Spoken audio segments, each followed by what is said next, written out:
तो लगातार बड़ी खबर के बारे में हम आपको बता रहे हैं। भारत और चीन के बीच सोमवार रात हुई झड़प खासी बड़ी थी। अब ये बात खुलकर सामने आ रही है कि इस हिंसक झड़प में 20 भारतीय सैनिक शहीद हुए हैं और सूत्रों के मुताबिक चीन को भी खासा नुकसान हुआ है। उसके 43 सैनिकों के हताहत होने की बात निकलकर आ रही है और खबर यहां तक है कि चीनी हेलीकॉप्टर आज LAC पर मंडराते रहे ताकि अपने हताहत सैनिकों को ले जा सके। और इस बीच सेना ने आधिकारिक बयान जारी किया है और इस बयान के मुताबिक में कहा गया है कि भारतीय और चीनी सैनिक गलवान इलाके में अब अलग हो गए हैं, जहां उनके बीच 15 और 16 जून 2020 की रात झड़प हुई थी। इस दौरान 17 भारतीय सैनिक अपना फर्ज निभाते हुए गंभीर रूप से घायल हो गए थे और बहुत ऊंचाई पर शून्य से कम तापमान से जूझते हुए उन्होंने अपनी जान दी, जिससे जान गंवाने वालों की तादाद 20 हो गई है। भारतीय सेना देश की क्षेत्रीय अखंडता और संप्रभुता को सुरक्षित रखने के लिए प्रतिबद्ध है। और इसके अलावा चीन से जो ये झड़प हुई उसके बाद दिन भर दिल्ली में उच्च स्तरीय बैठकों का सिलसिला जारी रहा। रक्षा मंत्री राजनाथ सिंह के यहाँ विदेश मंत्री एस जयशंकर पहुंचे, chief of defence staff general Bipin Rawat पहुंचे, तीनों सेनाओं के प्रमुख पहुंचे और दिन भर विचार विमर्श और आगे की रणनीति पर बात होती रही। इससे पहले शाम को विदेश मंत्रालय का बयान आया। बयान में कहा गया कि चीन ने यथास्थिति बदलने की एक तरफा कोशिश की, इसी वजह से ये झड़प हुई। तनाव घटाने के लिए बातचीत हो रही है। भारत शांति का पक्षधर है मगर अपनी संप्रभुता और अखंडता के लिए प्रतिबद्ध है। तो आज ये हालात और ज़्यादा उस वक्त बिगड़े जब ये खबर सामने आई कि हमारे 20 जवान जो हैं वो शहीद हो गए हैं। हमारे सहयोगी लगातार हमारे साथ बने हुए हैं। राजीव, आज की स्थिति के बाद जो मंगलवार को हालात पैदा हुए, जो खबरें निकल कर आई, 20 जवान वहां पर शहीद हुए हैं, आधिकारिक तौर पर क्या क्या बातें कही गई हैं सेना की तरफ से, सरकार की तरफ से? देखिए, सेना की ओर से पहली बार उन्होंने माना है कि जो लद्दाख का जो गलवान घाटी इलाका है, दोनों देशों के सैनिकों के बीच में हिंसक झड़प हुई और हिंसक झड़प के दौरान जो है हमारे 20 सैनिक शहीद हुए। वो सैनिक शहीद हुए हैं कि जो गोलाबारी में नहीं हुए हैं बल्कि हिंसक झड़प हुई है, यानी मारपीट हुई है, लाठी डंडा चले हैं, पत्थर चले हैं। तो आप अंदाजा लगाइए कि दोनों सैनिकों के बीच में किस तरह जो विश्वास की खाई बढ़ गई है। ये तब हुआ है जब 6 जून को भारत और चीन के जो उस इलाके के सबसे टॉप कमांडर है, लेफ्टिनेंट जनरल लेवल पर बातचीत होती है और उसके बाद ये दावा किया जाता है कि अब आपसी सहमति से जो है सीमा विवाद सुलझाया जाएगा, जो पिछले 1.5 महीने से जो पूरे लद्दाख एरिया में जारी है।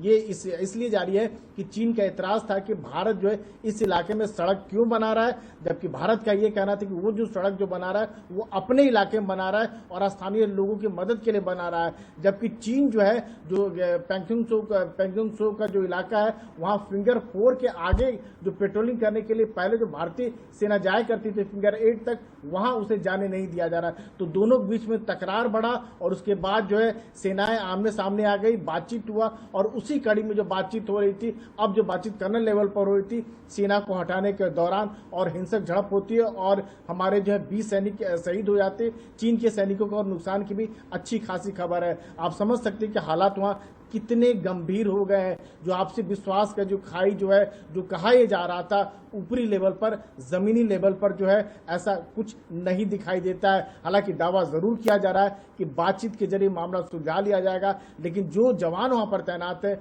जो नुकसान हुआ है उसकी भरपाई होना बहुत मुश्किल है। सेना ने साफ कर दिया है कि ये अब की जो सेना है वो 1962 वाली सेना नहीं है। जो चीन जो हरकत किया था उसका जो कह सकते हैं कि उस लिहाज से जवाब नहीं दे पाया था। आज की जो सेना है वो जवाब देने में सक्षम है। बहुत निर्भर करता है कि सरकार की ओर से क्या उसे ग्रीन सिग्नल मिलता है। जी राजीव, गलवान घाटी में ये झड़प हुई, वहाँ सेनाएं अब अलग हो गई हैं, एक दूसरे के सामने बिल्कुल नहीं है, लेकिन चीन के साथ एक बहुत बड़ी 1000 किलोमीटर से ज़्यादा बड़ी सीमा भारत की लगती है। बाकी जगहों पर किस तरह का तनाव है, किस तरह की स्थिति है इस समय? देखिए, जितनी भी चीन से लगी जो सीमा है हमारी, चाहे उत्तराखंड की बात करें, हिमाचल की बात करें, सिक्किम की बात करें, अरुणाचल की बात करें, हर तरफ जो है आज की तारीख में कह सकते हैं कि दोनों देशों की सेनाएं आमने सामने है। चूंकि चीन जो है दोहरा रवैया अपनाता है, एक तरफ तो आपसे बातचीत करता है, दूसरी तरफ सीमा पर अपने सैनिकों की तादाद बढ़ाता है। यही लद्दाख की बात करें तो 1.5 महीने पहले जो है चीन अपने सैनिकों को लेकर इसलिए आया था कि वहां पर एक सैन्य अभ्यास के नाम पर लेकर आया था, और धीरे धीरे अपने सैनिकों को लद्दाख के गलवान घाटी से लेकर जो पूरा जो पैंगोंग त्सो का इलाका है वहां तैनात कर दिया। तकरीबन 10,000 के तकरीबन जो है चीनी सैनिक वहां तैनात है। और ऐसे ही आपको बात करें तो उत्तराखंड, सिक्किम जो है और अरुणाचल प्रदेश में भी अपने सैनिकों को आगे बढ़ा लिया है। न केवल सैनिकों को आगे बढ़ाया है, बल्कि जो भारी भरकम जो हथियार है, तो टैंक, जो जिस तरह की बातें सोच सकते हैं, सब उन्हें तैनात कर दिया। भारत ने भी जो है बिल्कुल उसी तरह नंबर के मुताबिक जो है भारत ने भी तैयार किया है कि ताकि अगर चीन की कोई हरकत होती है तो उसी वक्त वो जवाब दे सके। जी, हमारे साथ हमारी सहयोगी नीता शर्मा भी है। नीता, क्या इसके बाद दिल्ली में हलचल है, क्या सरगर्मियां दिख रही हैं? सुशील, कुछ जो अब बातें हैं जो सामने निकल कर आ रही हैं, सूत्र बता रहे हैं कि जब ये कोरोना वायरस हुआ तो जो हमारी पेट्रोल पार्टीज हैं ये आगे तक जाती थी मॉनिटर करने के लिए और पेट्रोल करने के लिए। लेकिन जब कोरोना वायरस पैंडेमिक हुआ तो लद्दाख की जो हमारी वहां पर सेना मौजूद है वहां पे भी कुछ केसेस सामने आ गए। तो कुछ पेट्रोल पार्टीज जो हैं वो देरी से जाने लगी, धीरे धीरे जाने लगी। ये समय चीन ने इस्तेमाल किया अपनी जो अपना जो एरिया ऑफ जो मूवमेंट है उसको इस्तेमाल किया और आगे आके जो है वो बैठ गया।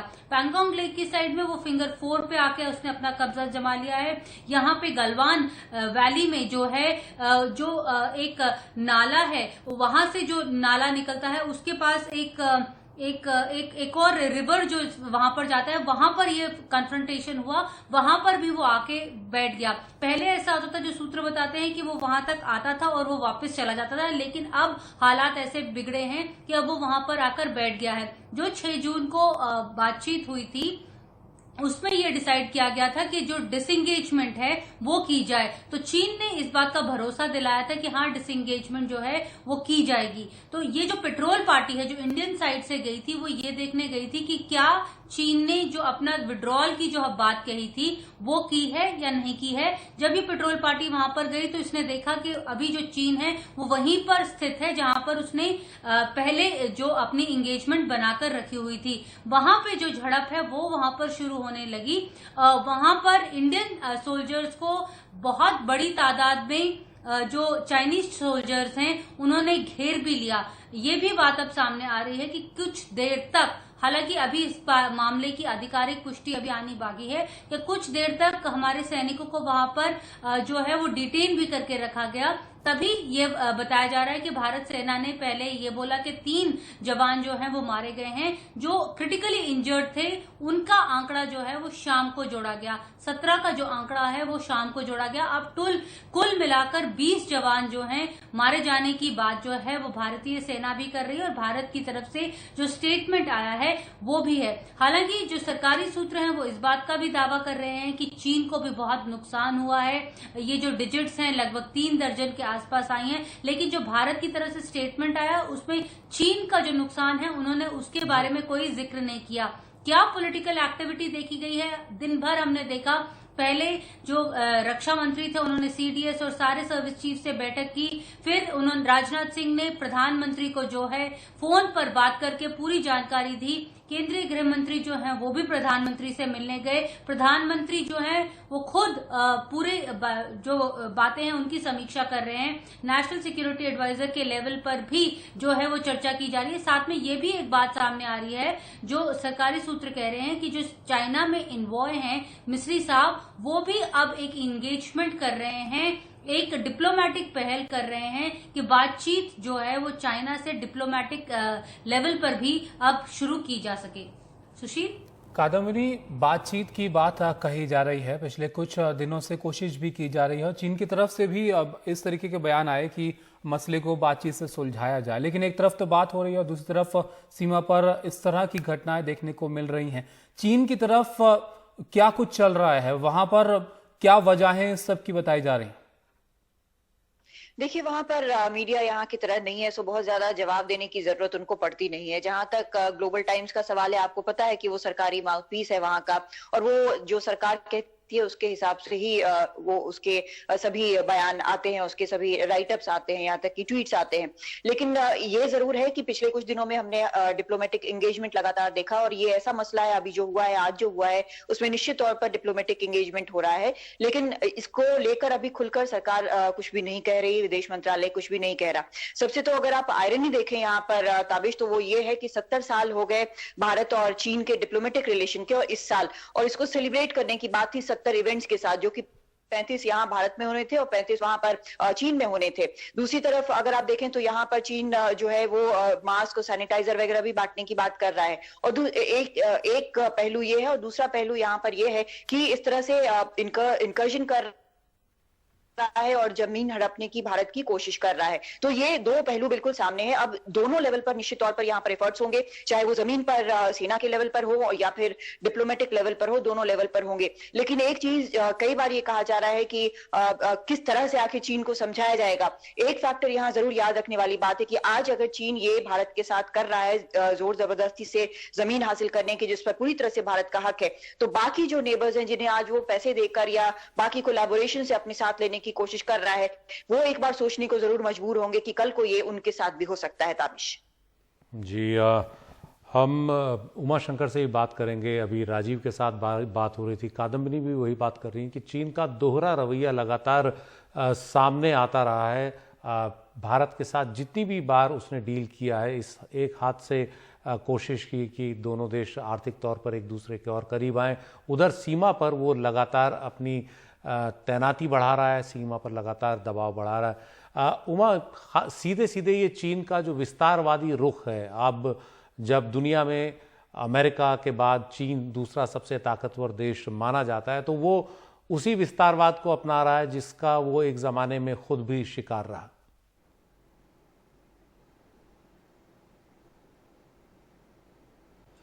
जी बिल्कुल सुशील, नीता ने जो एक बहुत ही अहम बात कही, पहले मैं उस पर आपका ध्यान दिलाना चाहूँगा। नीता ने कहा कि जो कोरोना वायरस को लेकर जो पैंडेमिक एक सिचुएशन पैदा हुआ और जिसकी वजह से पेट्रोल में थोड़ी सी डिले या थोड़ी सी देरी होने लगी, उसका फ़ायदा उठाया चीन ने। ये बिल्कुल वही पैटर्न है जिसके ज़रिए 1999 में उसने वो ट्रैक बनाया था जहाँ पर आज फिंगर 4 के पास आकर वो तंबू गाड़ कर बैठ गया है। तो जो भारत की तरफ से उस समय, क्योंकि करगिल वॉर था और बटालिक सेक्टर में हमारे पास इन्फोर्समेंट की कमी थी, जो जिला बंद था, नीचे से इन्फोर्समेंट नहीं जा सकती थी, तो एलएसी से हमने विड्रॉ करके ये बटालिक सेक्टर में सेना को लगाया था, और उस स्थिति का फायदा उठाकर चीन ने वो ट्रैक बना लिया था। अब सवाल उठता है कि वे फॉरवर्ड क्या है। जब इस तरह की घटना हो गई है जहां पे 20 की तादाद में हमारे सैनिकों की शहादत हुई है, उसके बाद अब मुझे नहीं लगता कि मिलिट्री लेवल पे और लोकल लेवल पे, जो वहां पे फ्लैग मीट के जरिए हो या बॉर्डर पर्सनल मीट के जरिए हो, अब उनके हाथ में कोई बात है। अब जो बात होनी है वो डिप्लोमेटिक लेवल पर ही होनी है। उसका रास्ता किस तरह से निकलता है ये देखने की बात है। एंगेजमेंट की कोशिश लगातार हो रही होगी, लेकिन सबसे बड़ा खतरा जो मुझे लगता है अब वो ये कि जो पहले 4 से 6 किलोमीटर की जो एलएसी, जो कि एक बफर जोन का भी काम करता था, दोनों फौजों को अलग अलग दूरी पे बिठाने के लिए, वो अब बफर जोन खत्म हो गया है। और अगर फिंगर 4 पर आकर चाइनीज बैठे हुए हैं और वहां पे भारत की क्योंकि वहां से भारत की जो विवादित सीमा नहीं है वो शुरू होती है, जो लाइन ऑफ परसेप्शन जो है एलएसी का, वहां पे कोई विवाद नहीं है, तो अब वो आईबॉल टू आईबॉल वहां पर बैठेंगे। और ऐसे एक गर्माहट की सिचुएशन में फिर से कल को एक कोई इस तरह की चीजें हो सकती है। हालांकि राजीव ने रिपोर्ट किया है कि सुबह से ही वहां पे कुछ बातचीत के जरिए डीएस्केलेट करने की कोशिश लगातार हो रही है, लेकिन जो बड़ी बात है वो ये कि जो एक दूरी पे बैठा करते थे दोनों ही सेना की तरफ से, जो नफरी होती थी वो दूरी पे बैठा करती थी, वो अब आईबॉल टू आईबॉल बैठेगी। और अगर राजनयिक बातचीत के जरिए तनाव को जल्दी घटाया नहीं गया तो हो सकता है कि इस तरह के इंसिडेंट्स जो हैं वो और ज्यादा बढ़ सकते हैं आगे। तो अब पूरी कोशिश इस बात पे होगी कि कैसे नई दिल्ली और बीजिंग को आपस में एक इंगेजमेंट के जरिए एक रास्ता निकाला जाए और उसको ग्राउंड पे ट्रांसलेट की जाए, ताकि ये स्थिति शांतिपूर्ण तरीके से आगे बढ़ती नजर आए। सुशील जी उमा, इसमें अब शीर्ष स्तर पर पहल करनी ही पड़ेगी, क्योंकि दोनों देशों के बीच में किसी भी समस्या का सैनिक समाधान कोई समाधान नहीं है।